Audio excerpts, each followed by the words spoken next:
In America, 90% of the nation would claim to be religious. And you define this in a way that's unambiguous. You don't say, well, do you go to church every Sunday? You don't ask that question. Plenty of people go to church who are not religious. They go to get a date or so. They go for the cupcakes or something. They don't go to be spiritually enlightened. So you ask a different question. You say, is there a God that listens to your prayers? If you answer yes to that, you're religious by anybody's definition, because your understanding of a deity is that that deity is monitoring your daily affairs. So that's unambiguous. This number's dropped in the last couple of years, but it's about 90%. Turns out if you go to college and get an advanced degree, a master's or a doctorate, where these are degrees where you actually question the state of existing knowledge. The undergraduate degree doesn't really do that. You're learning from textbooks that are written by somebody else. Your doctrines are already there. The higher degrees imply that you are questioning the very fabric of the knowledge you had previously learned. Among that community, it's 60%. It has dropped. Well, that's interesting. Let's keep going. How about scientists of all stripes? So biologists, chemists, let's include engineers as well. People who have formal scientific training, mathematicians as well. Okay, what happens next? Drops to 40%. Now, if you look at this number, it looks like, wow, so scientists, the public is 90%, scientists are 40%. No, the drop is not that significant, because every scientist has an advanced degree. So in fact, the drop is not from 90 to 40, the drop is from 60 to 40. So becoming a scientist is not as big an effect on whether you're religious as you might otherwise think. Most of the drop comes because you're educated beyond the level of college. So that's 40%. So now you go to elite scientists, members of the National Academy, highly accomplished subset among scientists, the number drops to 7%. There was a headline in Nature, the British journal Nature, which said, after this study was released, 93% of elite scientists reject God. So that was supposed to be a shocking headline. And I look at that and I said, that's not even interesting. That was the trend line anyway. What's more interesting, which was not the headline, is that 7% of elite scientists pray to a God. Isn't that a more interesting fact to you? Isn't that kind of interesting? The most accomplished scientists in the world, in that community, 7% of them still pray to a personal God. I think that is deserving of more study than the 93% who don't. Because something's going on there. We don't know what. And I have confronted people on this. I would say, to the most sort of vociferous in the atheist community, I would say, you're beating the public over the head, telling them, why are you doing it? And I'm thinking, before you beat the public, why don't you beat them over the head, okay? No, I'm just saying, if you're gonna rank, you understand that first, because if you can't convert that 7%, you've got no hope in the general public. That's all I'm saying. This is among the ranks of the scientifically educated. Now, philosophers basically invented atheism. And if you check the statistic for philosophers, it's below 1%. There are no the only religious philosophers they're like theologian philosophers, all right? If you subtract the theologic philosophers, this number is essentially zero, all right? So they're basically birthed atheism, the philosophers. And there's this talk, I don't know here in Australia, does the Bible in the public school class or not? No, is it by law or is it just by tradition? Is it by law? Okay, so in America there's this understanding that the state and the church are separate. And by and large, that's been honored for most of the history of the country, by and large. And what's interesting about America, a point that was a little bit alluded to earlier today, is that it was founded on the principle that the state has no religion. The state is indifferent to what religion you might have. So that means there's no authority over you that's going to tell you who and what to worship. And that's a state that we all take for granted, but so many places in the world that is not true. Well, there's a case in New Jersey where a middle school kid was lectured to by the history teacher in a public school, and the history teacher said, if you don't accept Jesus as your Lord and Savior, you are going to hell. And there's a little Muslim girl there, said you are already damned to hell. First point. Second, that Noah had dinosaurs on his ark. Third point he made is that Big Bang and evolution are just theories and you can take them or leave them. So, I don't, like I said, I don't get into these. I just don't. We got people who do this. We've got the four horsemen. We got our boy here who's coming up after. We got people who fight this stuff. I'm not one of those, really. I'm doing this because, like, I know you're all, this is the bone I'm throwing you, but I don't do this. So, but then I thought about it and I said, you know, I have an op-ed, a letter to the editor on this that I can write. And I left out the part about Jesus. I left that out. Because if that's how he feels, he wants you to be Christian, that's okay, fine. I left that out. I went to the rest of what he said. And this was my letter, as it appeared in the New York Times. People cited violation of the First Amendment when a New Jersey, that's a separation of church and state, essentially. New Jersey school teacher asserted that evolution and the Big Bang are not scientific and that Noah's Ark carried dinosaurs. The case is not about the need to separate church and state. It's about the need to separate ignorant, scientifically illiterate people from the ranks of teachers. That's the problem.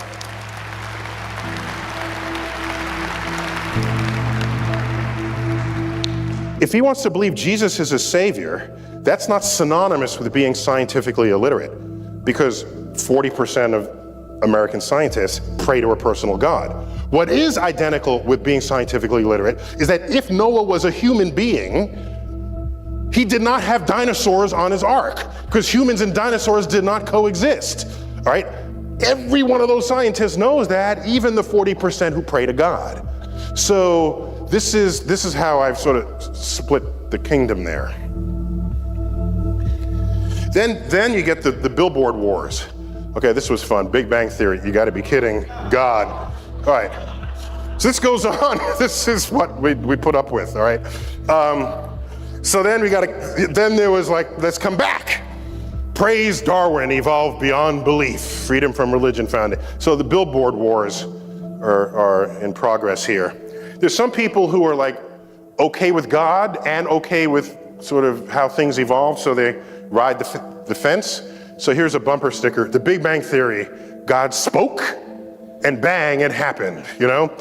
So they're excited about both, God and the Big Bang. But then we had this idiot back in May, Judgment Day. Did this Judgment Day stuff reach below the equator? Jeez, okay. Yeah, it was. Now the good thing is unlike other predictions, like Jesus will come one day, this had a date, okay? You could test it. This was like easy to test. You just sort of wait around for it, all right?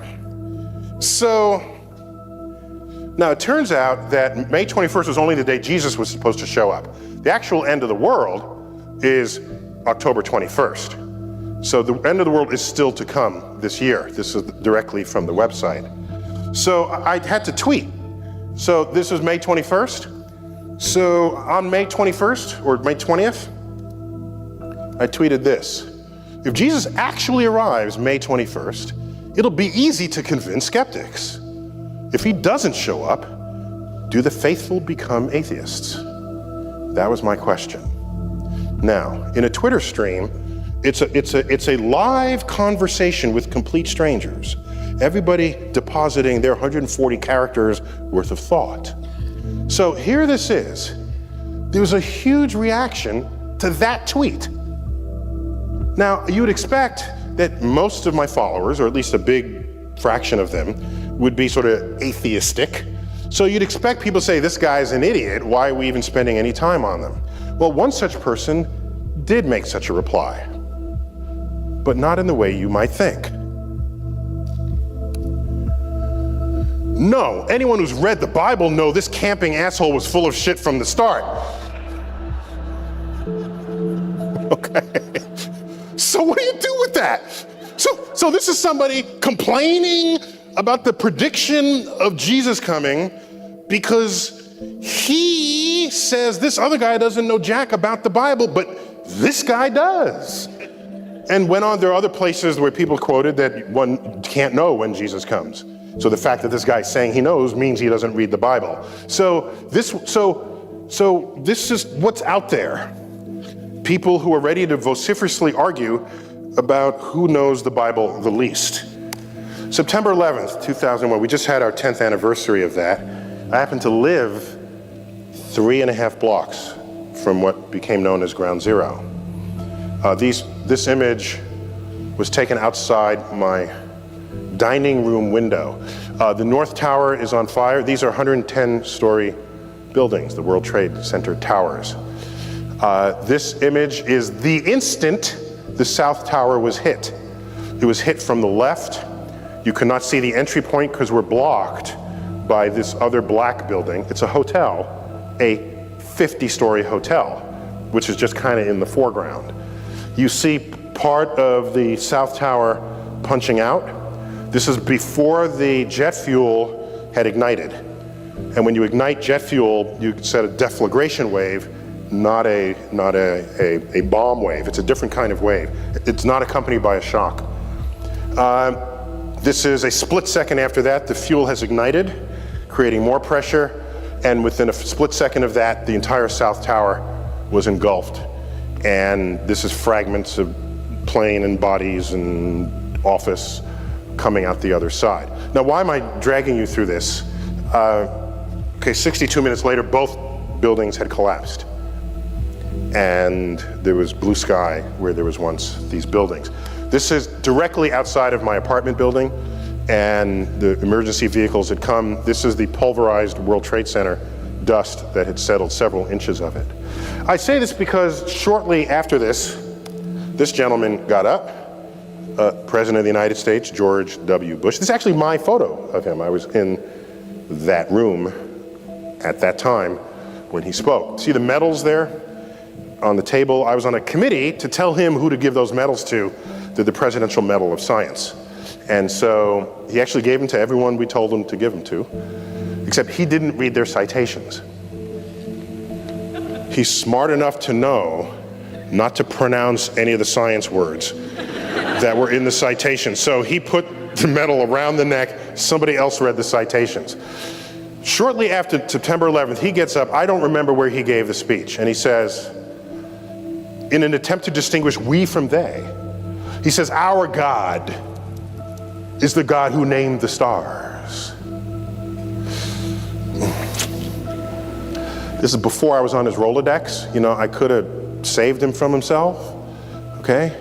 It's a loose quote from Genesis that says God named all the stars in the sky, okay? First of all, it's the same God, so he's got that wrong. But Allah, God of Islam, and God of the Jewish God, it's the same God. They call them different names, but it's the same book delivering you the same God. Apart from him getting that wrong, he says, our God is the God who named the stars. What he just didn't know, 2/3 of all stars in the night sky have Arabic names. 2/3 of all stars that have names these are all the Arabic star names. All of these. I don't think this is the point he wanted to make. I just think he figured that out. Like I said, it was before I was on his Rolodex. And so you say, well, how does this happen? How do you get a culture where stars in the night sky are named by them? What was going on? How did that happen? And you have to go back 1,000 years, and you get to Islam in what's the golden period of Islam. In that period, algebra was invented. Algorithm is an Arabic word. all these words that begin with AL, 10 to 1, it's an Arabic word. Our numerals are Arabic numerals. Did you pause and reflect on why we call them Arabic numerals? We just call them that, right? But somebody did good stuff with these numerals. It was in Baghdad 1,000 years ago where they invented algebra. And there was advances in mathematics, agriculture, engineering, all of these fields. All at a time when Europe was disemboweling heretics. So something changed. 12th century, this gentleman came around, Al-Ghazali, a Muslim scholar, learned. At this point, Islam is maybe just a few hundred years old. People are reading the Quran and interpreting it however they sort of want to and feel like it. There's not a coherence to the practice of Islam until he comes around and codifies the behavior of a good Muslim. In much the same way St. Augustine, in his book Cities of God, codified what it is to be a good Christian. How do you burn the witches? There's a recipe for that. They got to be upside down so the blood does, it's a whole itinerary for how to be a good Muslim. And in his writings contain the assertion that the manipulation of numbers is the work of the devil. 2, actions that you see in nature are the will of Allah. Well, if you drop a stone and it falls, Allah willed that. If that's your explanation, your curiosity stops. You combine everything happening in nature being the will of Allah to the manipulation of numbers being the work of the devil, and the entire enterprise of that golden era collapses. Now, historians, when they look at that era, they say, well, the Mongols came and so historians think of the world in terms of wars and kings. They think less about it philosophically, about intellectual movements or the absence thereof. Islam rose again after this period, didn't have science associated with it. No new inventions in math. You look at the period of Islam in Spain, the period where the great Alhambra was built. There is no attendant science going on there. It's done, it's gone, and it is a cost that exists to this day. There is 1.3 billion Muslims in the world today who are not participants on the frontier of scientific discovery. What's the best measure of this? Just check out the Nobel Prizes. I tallied them, okay? How many Jews have won the Nobel Prize? In the sciences, here they go. 25% of all Nobel Prizes in the sciences are won by Jews. How many Jews in the world? About 15 million, tops? 15 million? How many Muslims in the world? 1.3 billion, which is huger, way huger than 15 million. How many Muslims have won the Nobel Prize in the sciences? 2.5. 2.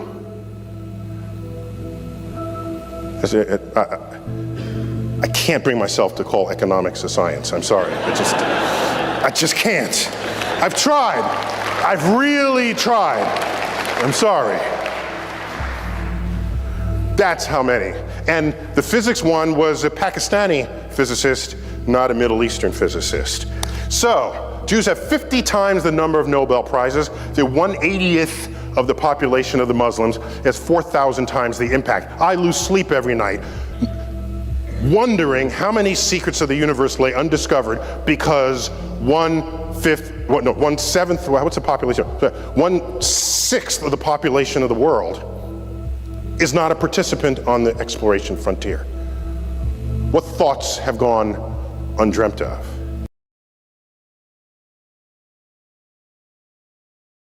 Yes, the moral of the story or discussion that Neil just gave is that let's focus on improving literacy levels and access to higher education across the world, and the question of blind faith or religion should solve itself, man. And I wholly agree for my part. And no, guys, I'm not anti-people having faith or believing there must be a greater work of force in the universe that we can't even begin to comprehend. And scientists call it physics, others call it a higher being, whatever, man. What I wholly disagree with, however, is organized religions like Christianity, Islam, and etc. man. I can actually confidently say that throughout the less than 2 millenniums that these religions have been mainstream, they've done more harm than they've helped anyone, man, in terms of oppression, lives lost, and etc. Try changing my mind in the comment section and let's argue it out, man. Even in this day and age, man, the number of people in regions like my home country who elect a politician that's clearly morally bankrupt simply because they identify as a strong Christian is baffling and disturbing. And when these politicians go on to make their lives a living hell inevitably in every sense of the word, these people still fail to own their mistakes, and you'll usually hear something along the lines of, "Me can fool us, but he can never fool God, so we leave it up all to God." And not to forget, when the next election cycle rolls around, if the corrupt candidate just aligns himself or herself with the country's religious leaders, you can rest assured he'll be elected again by the same people.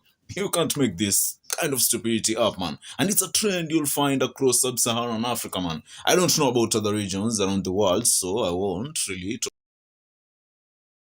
I understand the importance of religion in societies, from the social cohesion it fosters to the emotional and spiritual fulfillment it offers a lot of people, and people grieving. But humans still had all these before organized religion, when people subscribed to ever-evolving faiths as the world around them changed, not sticking to wild doctrines laid out in books written by so-called religious leaders who didn't even understand the basics of germ theory, man.